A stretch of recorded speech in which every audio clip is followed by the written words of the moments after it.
We just got a ton of new details about what is going to be happening going forward with both Bethesda and Xbox. We heard from Todd Howard, Pete Hines, Phil Spencer, and many others that give us quite explicit details on hotly debated topics. We got a more concrete answer to the exclusivity question. We got a much better idea about a summer Bethesda event, and I want to go over a lot of the details that I think people are overlooking with that, and even a ton of things coming to Game Pass and some of the stuff that isn't coming to Game Pass. Earlier this week, of course, we heard that the Bethesda-Microsoft deal was finalized. Microsoft now actually owns Bethesda, and this hour-plus long roundtable gives us a lot of new information that I'm going to try and nicely summarize for you all here. With one of the first things they say actually being a pretty good reminder, something I've mentioned a couple of times now, but I think people are overlooking. And we said it a couple times, but I'm not sure everybody heard it. They didn't believe us, we weren't able, there was no decision-making going on between the organizations. You guys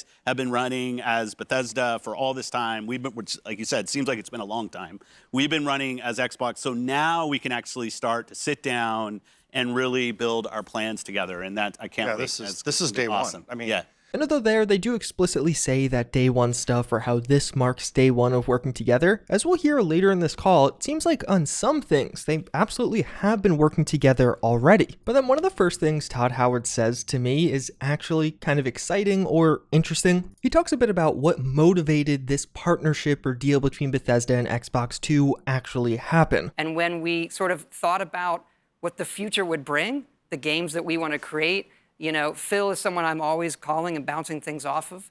And as we talked, it became clearer and clearer that this kind of partnership was where we wanted to go with all of the games we were doing. Now, on first listen, I feel like that doesn't seem like a super crazy or groundbreaking quote, but one thing that this gets me hopeful or excited around is co-development or really just upping the rate of production of Bethesda games. We've been talking a lot on the channel and just in general how Bethesda kind of has some issues as far as their timeline goes. If they continue making games every 3 years, it's gonna be a while in between games as they try and maintain Starfield, the Elder Scrolls, and the Fallout franchises. So now perhaps I'm just reading way too deeply into this, but when Todd says it became clearer and clearer that this kind of partnership is where they wanted to go with all the games they are doing, specifically how he says all the games they are doing, it makes me wonder if that is one of the serious considerations here, actually making it so they can create games quicker or some of their IPs can be used by other studios. And I'm not saying Obsidian has something on the way, I do want to talk about that later in a different video, but you have to imagine now after that $7.5 billion buy, Microsoft wants things to be happening with the Elder Scrolls and Fallout IPs outside of just ESO and Fallout 76. Then we get the big one, that is the exclusivity question, and Phil Spencer opens with this really nicely, Phil Spencer being the head of Xbox, where he says he has seen all of this discussion and debate over exclusivity, so he wants to make it as clear as possible. So obviously I can't sit here and say every Bethesda game is exclusive, because we know that's not true. There's contractual obligations that we're going to see through, as we always do in every one of these instances. We have games that exist on other platforms, and we're going to go support those games on the platforms they're on. There's communities of players. We love those communities, and we'll continue to invest in them. And even in the future, there might be things that have either contractual things or legacy on different platforms that we'll go do.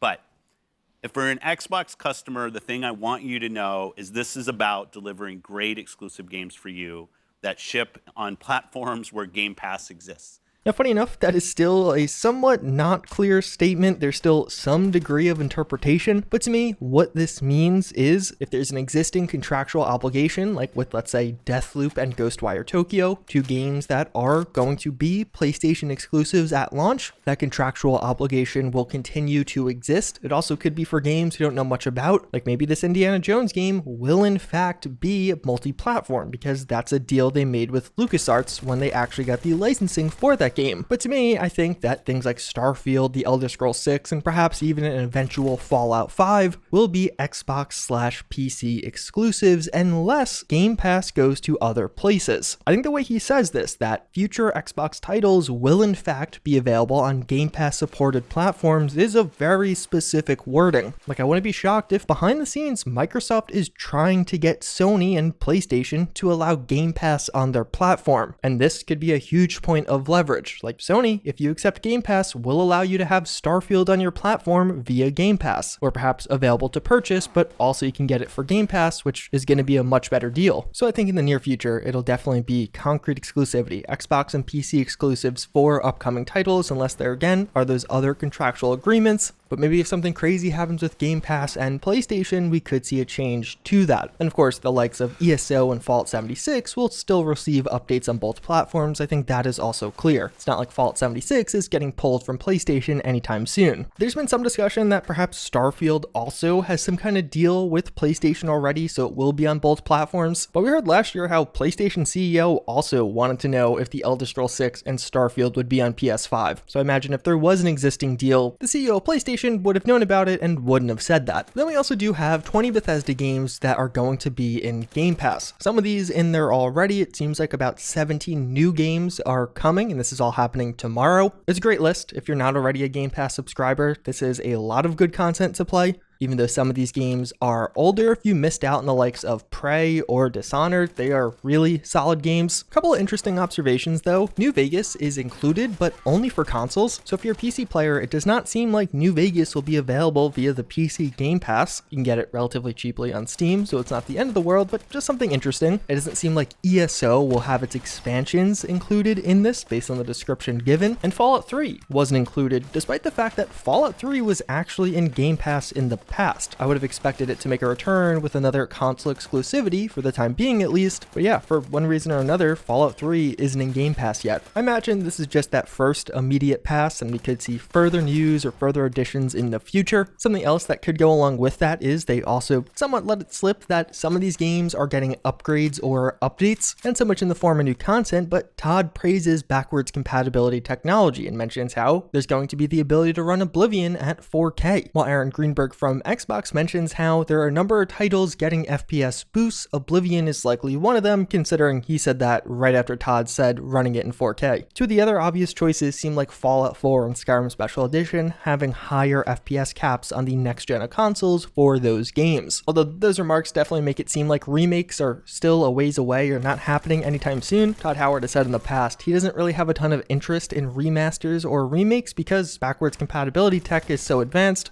As we're seeing some of these games now even get upgrades via backwards compatibility tech, it does make the whole remake argument seem quite a bit less likely. Todd Howard also talks a bit about how Game Pass is enabling creators, the actual developers behind games. But then as a creator, it really unlocks some things that maybe you wanted to do, or will this find an audience, or there's certain types of games that maybe in the past could kind of get lost sometimes.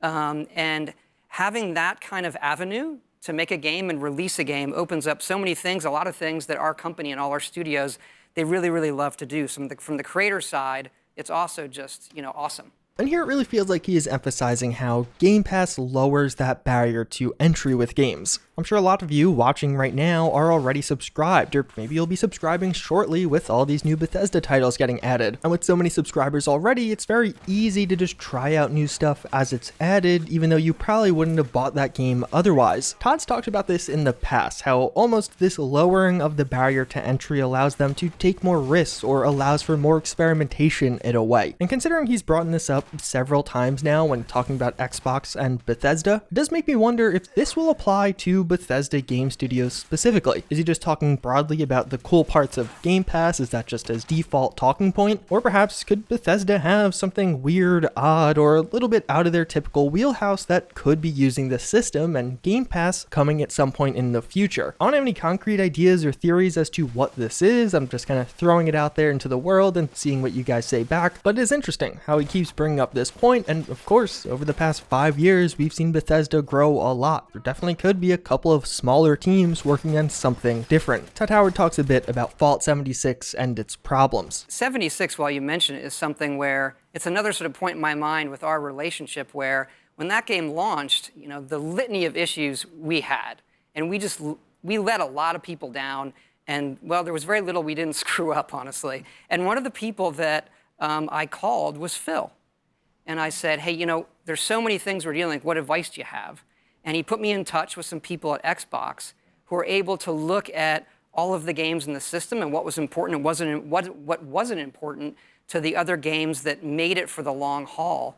And that kind of advice really, really helped us.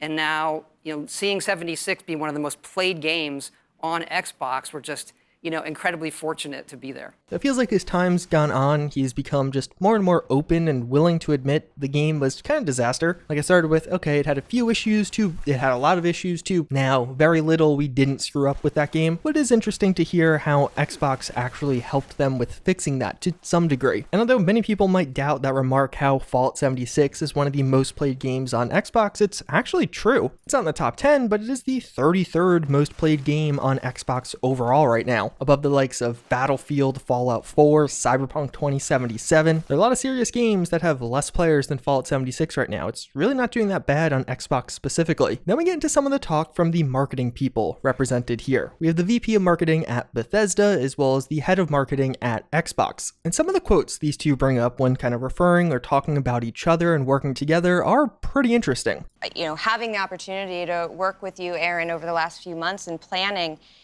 it's just so refreshing to see how aligned we are in our approach to treating fans. I agree. I'd just love to say, it's been incredible to see your obsession with fans and how much you kind of start there about putting yourself in the eyes of the gamer and how they'll react to things and how you've shaped things, how you've thought about things, and how you've not been shy about telling us, less of this, more of that. We've been having lots of discussions. We are deep in planning mode, and it's been awesome because even as we've talked about, we think about content, we think about how we produce things, we actually use a lot of the same teams. We think about stuff in the same ways. So even the process of, people don't realize, but when you go put, historically it was like the E3, event or whatever, people don't realize that takes months and months of preparation. And so we are in that planning phase. We are looking at content. We are thinking about content. Not giving an answer. What's the We'll answer? have something this summer. This summer. Thank you, Lucy. Perfect. So I wanted to highlight all those little quotes throughout the whole thing for you and the actual reveal that a summer event is coming, because the way they talk about this, it seems very much so like a joint endeavor. This is someone from Xbox and from Bethesda, and the two have reportedly been working together for months already. This very much so in the context of presentations to gamers. At one point they even say how it's important to put yourself in the eyes of gamers or to see how they'll react to things. On first listen, I thought they were just talking about the acquisition reveal, but it very much so seems this is all around that summer event that is being planned. And to me, taking that all together, it almost seems like Xbox and Bethesda could be planning just a joint event. Although Bethesda is confirming their own summer event, how they'll have something at some point this summer. With how much involvement Xbox is having, even from an early stage, to me, it definitely seems like there's going to be way more overlap than we've seen in years past. I mean, of course, that's natural. Xbox does now own Bethesda outright, but I just think this is some interesting evidence in this whole back and forth debate as to whether or not Bethesda will still host their own conference over the summer or just have all of it be a part of the Microsoft conference. One of the other interesting things, this does seem to confirm that Bethesda will no longer be attending E3.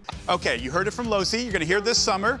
We're going to take Summer a look. officially ends when? They just want to give us Whenever. some room. It's all over the globe. All right. It's not really an explicit or official confirmation, but since they don't actually know the concrete date they'll be having this, with the Bethesda marketing person asking when does summer end exactly, I wouldn't be shocked if instead of the typical June event, we could start seeing stuff in July or August. It still could definitely be in June, depending on their timelines, but if anything, you would think during a pandemic, they're going to give themselves more time, not less time. So to me, it seems pretty likely that we have to wait till July to get that full and proper reveal of whatever they want to show. I've seen some people trying to say this means it's confirmed that Starfield is getting showcased this summer, and I don't think that's this. It's confirmation they have something to talk about, but it could be Wolfenstein 3. It could be the new ZeniMax Online Studios IP, and I think it could be Starfield. I just don't think this absolutely confirms it. It's just confirmation they have something to talk about. On the acquisition overall, Todd Howard does have a pretty powerful statement saying that he thinks this will lead to Bethesda making the best games they can possibly make, and how the games are going to be even better than the way they were going to be if Bethesda was just doing them alone without being owned by Microsoft. And Phil Spencer, the head of Xbox, does say he hopes the next games from Bethesda are the most played Bethesda games ever. On the topic of acquisitions more broadly and the culture that remains or doesn't remain after being acquired by Microsoft, as we heard with Obsidian and some of these other acquisitions, they reinforce here how they want those studios they acquire to continue to operate almost in their own little bubble, very much so autonomously. Not to say that when it comes to Bethesda, Microsoft doesn't seem like they want to kind of stick their their fingers in and change things. And they mention how they don't want to force a culture on their studios. Part of the reason some of these studios make great games is because of the culture they have, and Microsoft doesn't want to interfere with that. Now, of course, how true or false this ends up being is still something we have to see. Even with Obsidian, even though Microsoft has owned them for a while, we haven't heard or seen much as far as their bigger games like Avowed or potentially the next Outer Worlds project they are working on. But I have a feeling with Bethesda in particular, considering how large the company is, having 8 studios in total, Microsoft will be more hands-off and Bethesda will still be the Bethesda we know and love, perhaps just releasing more content more frequently. As far as some of the other studios within Bethesda, ZeniMax Online Studios mentions how it has future titles already in development. We know they're working on some kind of new IP for a couple of years now, but based off their wording with titles, seems like they have several unannounced projects currently in progress. We hear how Microsoft has interest in actually using the id Tech engine, that the one behind Doom and Wolfenstein, with other studios inside Microsoft, so other studios actually making games using id Tech, which is definitely a welcome thing. The engine feels amazing to actually play in. Through this, Bethesda kind of highlights all of their various studios. We hear a bit from some of the studio heads or some of the executives at those studios, but then towards the end, they actually take out 2 studios as kind of saying, we're not ready to talk about what they're working on yet, or what they're working on hasn't been announced yet. Considering one of these is a mobile-focused studio, I think something we definitely see is them working on some kind of Starfield mobile game. Back in 2018, Todd Howard showed immense interest in working on mobile things all the time. It seems like their first new IP in over 2 decades is a great opportunity to have some kind of mobile companion. I fully expect whenever we get the proper Starfield reveal, that same night, Bethesda will have some mobile game we can download right then and there and start experiencing the world or atmosphere. With that said though, that's a good recap of everything we learned about this. I think it answers a lot of questions. I think there's a lot of little things in here to pick apart and look at. We don't see Todd Howard all that often, and if Starfield isn't actually getting released this year, we may not even see him again until 2022. A terrifying thought, I know, but these are the interviews that we can look back on and pick apart, because a lot of times they do predict what's happening next. Like just a minute ago, I was referencing a 2018 interview that still is very relevant with what we can expect in the future. As always, again, I thank you all for watching. Hopefully you found this video informative, but with that said, I hope to see you all next time. Later.